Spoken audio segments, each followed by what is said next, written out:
여호수아 1장 1절 말씀. 여호와의 종 모세가 죽은 후에 여호와께서 모세의 수종자 눈의 아들 여호수아에게 말씀하여 이르시되. 좋은 날입니다. 성령님께서 오늘도 여러분들의 심령 가운데 큰 은혜와 평강으로 함께하여 주시기를 주님의 이름으로 축복합니다. 오늘부터 여러분들과 함께 여호수아서 말씀을 공부하기를 원합니다. 여호수아서 굉장히 흥미로운 책인데요. 여호수아서는 구약 성경의 모세오경 바로 다음에 오는, 그러니까 구약의 6번째 책이 바로 이 여호수아서입니다. 그런데요, 이 여호수아서는 굉장히 특이한 그런 이름을 가지고 있죠. 앞에 나오는 모세오경은 그렇지 않은데 이 여호수아서는 사람의 이름을 가지고 책의 이름이 붙어 있습니다. 그러니까 이 여호수아서라고 하는 것은 여호수아라는 인물을 빼놓고는 이야기가 안 된다는 것이죠. 여호수아라는 인물을 잘 알아야 된다는 것입니다. 여호수아 누구입니까? 여호수아는 모세의 시종이었다. 혹은 모세의 후계자였다라는 그런 라고 성경은 기록하고 있습니다. 그러니까 모세의 뒤를 이어서 이스라엘 백성들을 가나안 땅으로 인도하여 드리는 데 있어서 결정적이고 주도적인 역할을 한 인물, 바로 그 사람이 이 여호수아였습니다. 자, 그런데요, 원래의 이름이 여호수아였던 건 아닙니다. 원래 이름은 호세아였습니다. 호세아라는 뜻은 구원, 그런 의미를 가지는데요. 자, 원래 호세아였던 이름을 나중에 모세가 그 이름을 바꿔주게 되는데 그 이름을 바로 여호수아로 바꿔주게 됩니다. 그 이름의 의미는 무엇입니까? 그것은 바로 여호와께서 구원하신다. 그냥 구원이 아니라 여호와가 구원하신다. 그 여호와의 방점이 찍혀있는 그 이름의 의미가 바로 이 여호수아입니다. 그런데요, 너무 놀랍게도 그 여호수아는 그 이름에 정말로 걸맞게 하나님께서 그 이스라엘 백성들의 구원을 완성하는 데 있어서 결정적인 쓰임을 받게 되는 인물로 그는 사용되어지게 됩니다.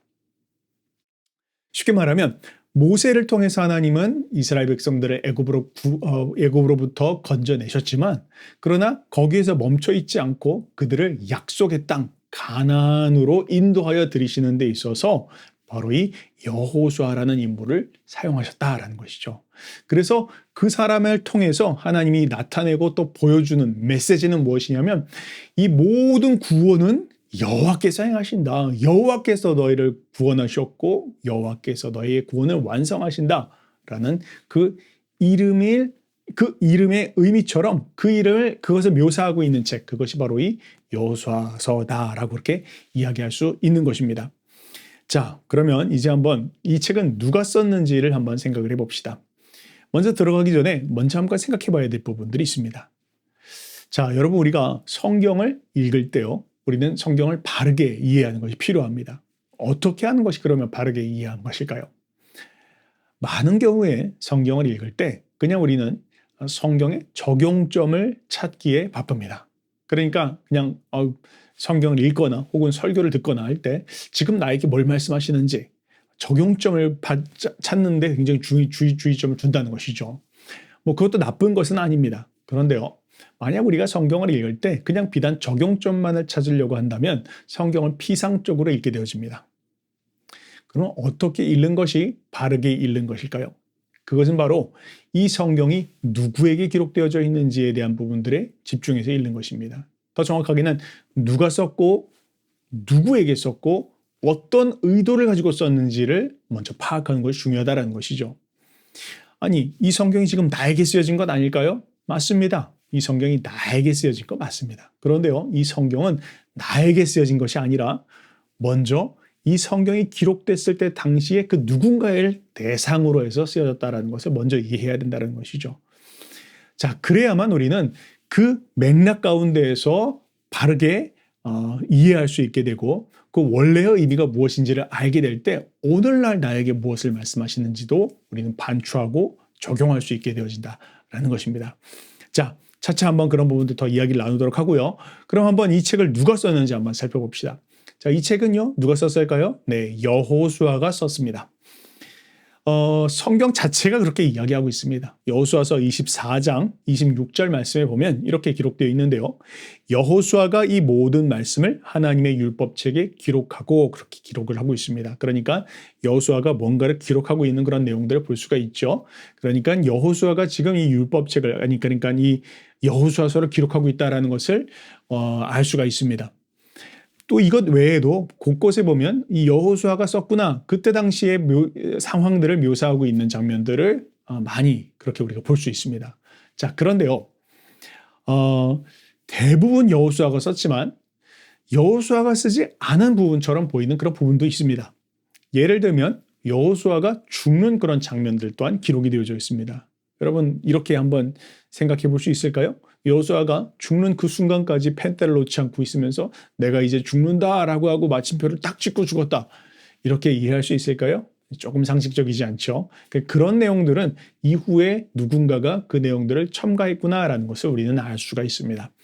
또한 뿐만 아니라 그 뒤에 보면 이런 일들이 오늘날까지 있더라 혹은 오늘날까지 이것이 남아있더라 이런 내용들을 통해서 보았을 때 아마 여호수아 이후에 사후에 어떤 일들도 기록되어져 있는 것을 우리는 볼 수 있는데 그런 것을 통해서 이 여호수아서는 여호수아가 기록했지만 그러나 어떤 부분들에 있어서는 그 후대의 역사가가 그 뒷부분을 첨가했구나라는 것 또한 우리가 알 수 있습니다. 그래서 대부분의 신학자들이 동의하는 부분들은 아마 사사기 초기까지 이 여호수아서가 완성되었을 것이다. 그렇게 대부분 다 그런 부분들에 대해서 동의를 합니다.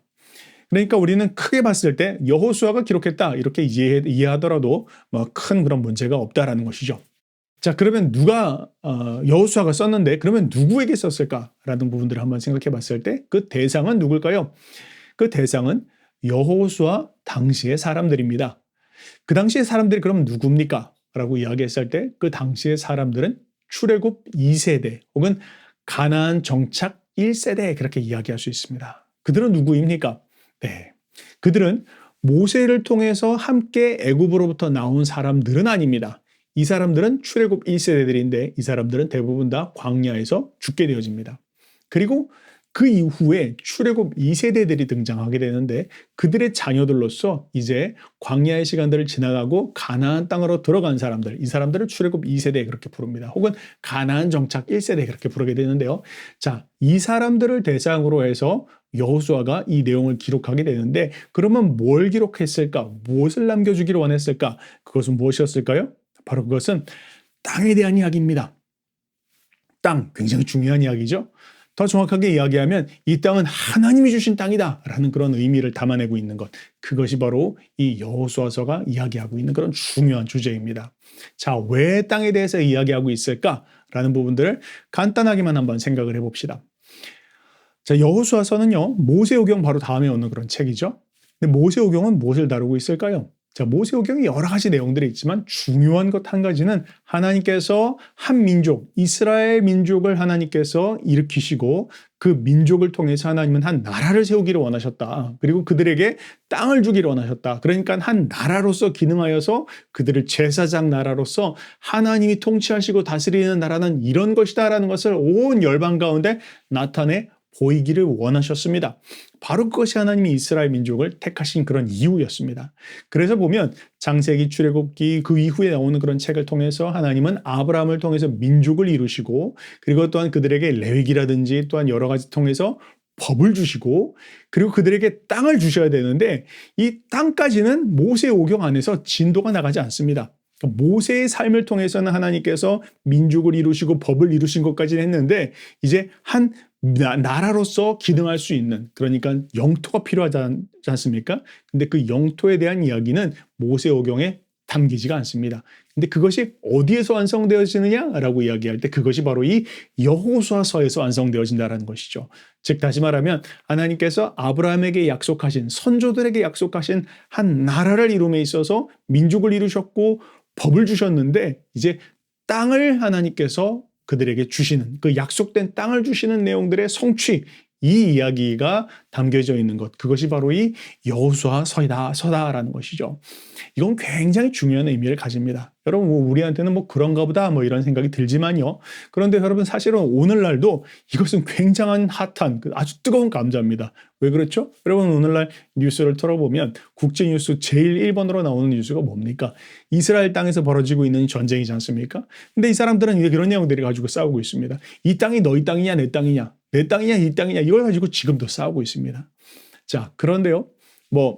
그 땅에 대한 이야기를 떠나서 사람들은 이야기할 때 보통 이렇게 이야기합니다. 우리 역사가 그렇게 이야기하고 있어. 우리 선조들이 오래전부터 여기 살았었어. 그러니까 우리 땅이지. 이 정도로 우리는 근거를 가지고 이야기합니다. 그런데요. 이 본문에서 이야기하고 있는 이 땅에 대한 이야기들은 그것보다 훨씬 차원을 넘는 그런 이야기들을 하고 있습니다. 무엇을 이야기하고 있습니까? 바로 하나님이 이 땅을 우리에게 주셨다라는 것입니다. 그냥 우리 옛날부터 우리가 살고 있었어가 아니라 이 땅의 주인이 우리에게 주신 거야 라고 이야기하는 것으로서 아예 그냥 마침표를 찍어버린다라는 것이죠. 그러니까 사실은 여호수아를 바르게 이해하려면 우리는 창세기부터 사실은 이해를 해야 되겠죠. 어떤 하나님이요? 창조의 하나님, 이 세상을 창조하신 하나님, 그 소유하신 하나님께서 마음대로 뜻대로 그 주인께서 이 땅을 누구에게, 민족들에게 주시는데, 이 가나안 땅에 있었던 이 땅을 하나님이 누구에게 주셨는가? 이 땅은 하나님께서 이스라엘 백성들에게 주셨다. 이것을 우리에게 주신 거야 라고 하는 것을 여호수아는 정확하게 그 당시에 이스라엘 백성들에게, 그러니까 출애굽 2세대들에게, 가나안 정착 1세대들에게 지금 이야기해주고 있는 것이죠. 그들은 굉장한 치열한 싸움을 싸워야 합니다. 이제 하나님 나라를 이 땅 가운데 세우는 그 일을 위해서 엄청난 영적 전쟁을 치르면서 정복 전쟁을 해야 되는 그런 상황 가운데 있습니다. 그런데 그들에게 하나님께서 분명히 말씀해 주시는 메시지가 무엇이냐라고 이야기할 때, 하나님은 이 땅을 우리에게 주신 것이다. 이 땅은 하나님이 우리에게 약속하신 땅이다라는 그 인식과 정체성이 굉장히 중요했다라는 것이죠. 자, 그러면 조금 더 한번 들어가서 이 책을 어떻게 분류할 수 있을까라는 면들을 한번 생각해 봅시다. 아주 흥미로운 그런 지점인데요. 여러분, 우리가 기독교에서는요, 이 여호수아서를 분류할 때 이것을 역사서로 분류를 합니다. 그러니까 여호수아서, 그리고 사사기, 룻기, 그리고 사무엘 상하, 열왕기 상하, 이 책들은 모두가 다 역사서로 구분을 합니다. 그런데 아주 흥미롭게도 유대교에서는 이 책을 역사서로 구분하지 않고 선지서로 구분을 합니다. 그러니까 예언서로 구분한다라는 것이죠. 룻기만을 제외하고요. 그러니까 이 여호수아서, 그리고 사사기, 사무엘 상하, 열왕기 상하를 선지서로 구분을 해서 이 책을 읽고 있습니다. 이걸 왜 선지서로 이야기하고 있을까요? 과거에 지난 이야기인데 왜 이걸 예언서 혹은 선지서 그렇게 이해를 하고 있을까요?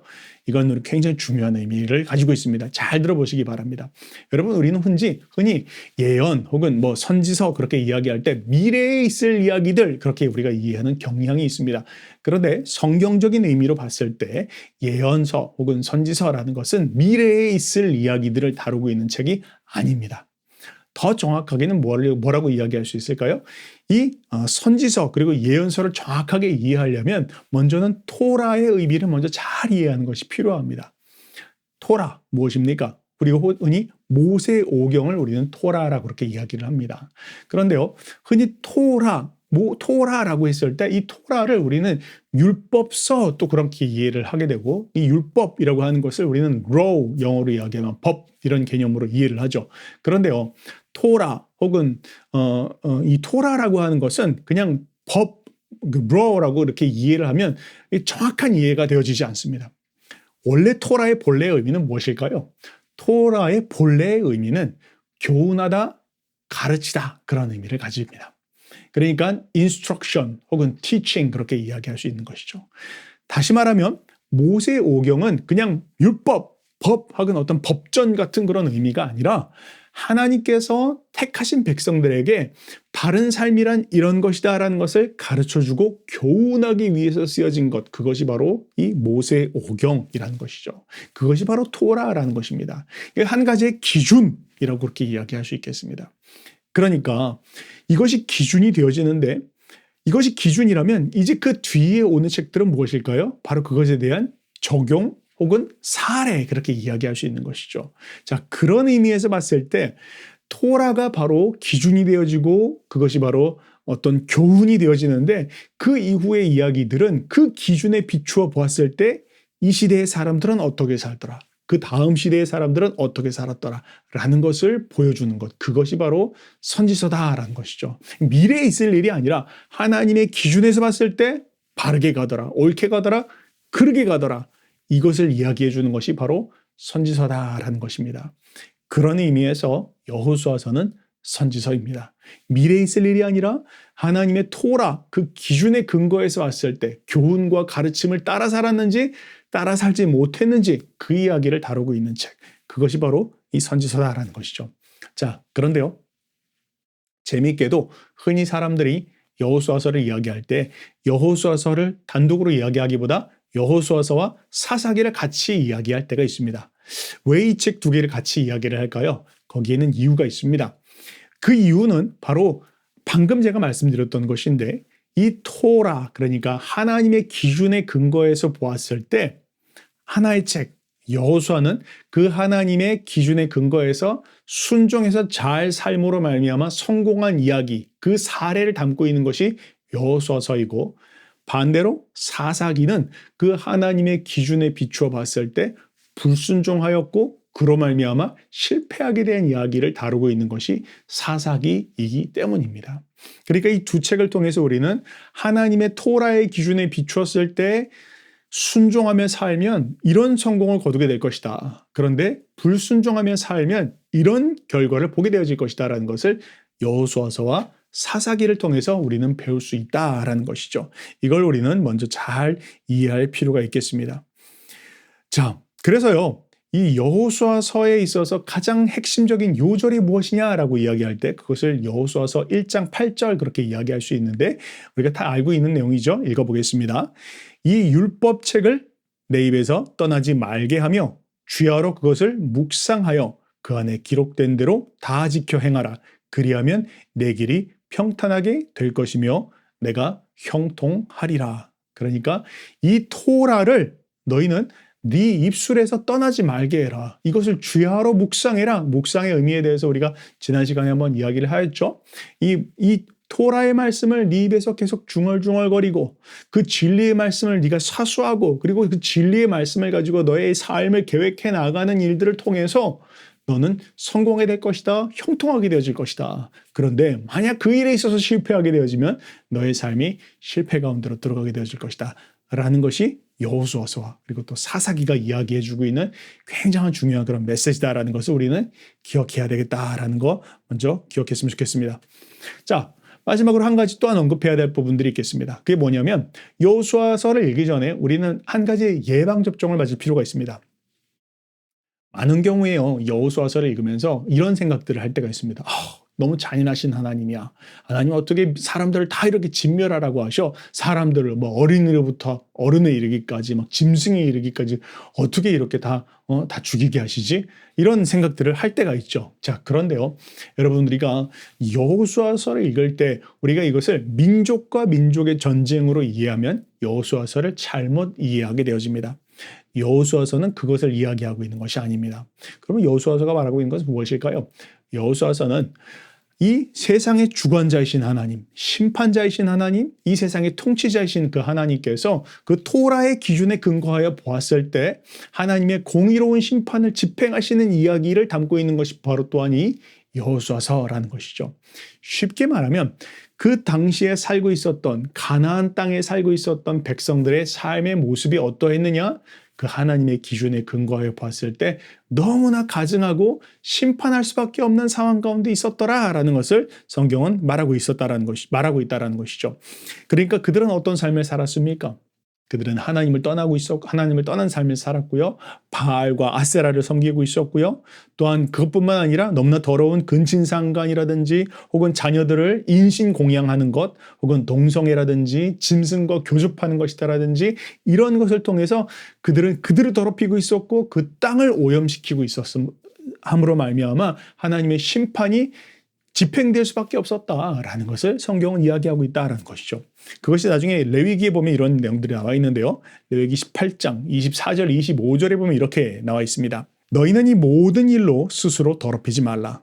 내가 너희 앞에서 쫓아내는 족속들이 이 모든 일로 말미암아 더러워졌고 그 땅도 더러워졌으므로 내가 그 악으로 말미암아 벌하고 그 땅도 스스로 그 주민을 토하여 내느니라. 그러니까 그들이 하나님께서 지금 이걸 이스라엘 백성들에게 말씀하시는데 뭐라고 말씀하신다고요? 너희 앞에 살던 그 족속들이 바로 이런 일들을 행함으로 말미암아 그들이 더러워졌고 그 땅도 더러워졌고 그것 때문에 내가 그들을 벌하는 것이고 그 땅도 그들을 토하는 것이다라고 하나님께서 지금 말씀하고 있다라는 것이죠. 즉 다시 말하면 하나님의 그 공의로운 심판을 행하시기 위하여 하나님은 이스라엘 백성들을 도구로 삼으셔서 그 가나안 땅에 살고 있었던 자들을 징계하시고 징벌하시는 도구로서 그들을 쓰셨더라라는 이야기들을 그 역사의 한 단면을 우리에게 지금 보여주고 있는 것이 바로 이 여호수아서다라는 것을 우리는 잘 이해해야 되겠습니다. 자, 그런 내용들을 가지고 여호수아서를 보면요, 우리가 큰 어려움 없이 여호수아의 내용을 잘 이해할 수 있겠습니다. 마지막으로 구조를 정리하고 마무리하도록 하죠. 자, 여호수아서의 구조는 어떻게 됩니까? 굉장히 간단한데요. 1장부터 5장까지는 약속의 땅으로 들어가는 그런 내용들을 다루고 있고 6장부터 12장까지는 그 약속의 땅을 어떻게 차지하게 됐는지 정복 전쟁에 대한 내용들을 다루고 있고 그 다음 13장부터 22장까지는 정복한 땅을 어떻게 분배하였더라라는 내용들을 다루고 있습니다. 조금 이 내용들이 지루하긴 한데요. 당시의 사람들에게는 굉장히 중요한 의미를 가집니다. 여러분 혹시 땅 문서 같은 거 띄워보셨습니까? 근데 거기 떠 있는 내용이 그냥 뭐 적당히 괜찮은 땅을 주었더라 뭐 이렇게 쓰여 있으면 그 아무 의미가 없는 것이죠. 정확한 구획이 있어줘야 되지 않겠습니까? 그런 내용들을 여기 지금 기록하고 있습니다. 우리에게는 별로 의미가 없을 수 있지만 당시의 사람들에게는 굉장한 중요한 의미를 가지고 있는 내용들. 이게 13장부터 22장까지의 내용이고요. 그리고 마지막 23장부터 24장까지는 여호수아의 고별 설교를 담고 있는 것이로 이 책이 마무리가 되어집니다. 자, 이제 이렇게 대강 여호수아서의 서론에 대한 부분들 여러분들과 함께 나눴는데요. 이제 다음 주부터 해서 우리가 이제 여호수아서 한 장씩 읽어보기를 바랍니다. 이것을 통해서 하나님께서 오늘날 우리에게 무엇을 말씀하시는지 먼저 그 시대를 이해하고 당시의 상황을 이해함을 통해서 더 잘 이해할 수 있는 그런 말씀이 되었으면 좋겠습니다. 이 여호수아 말씀을 통해서 승리하시는 저와 여러분들 되시기를 주님의 이름으로 축복합니다.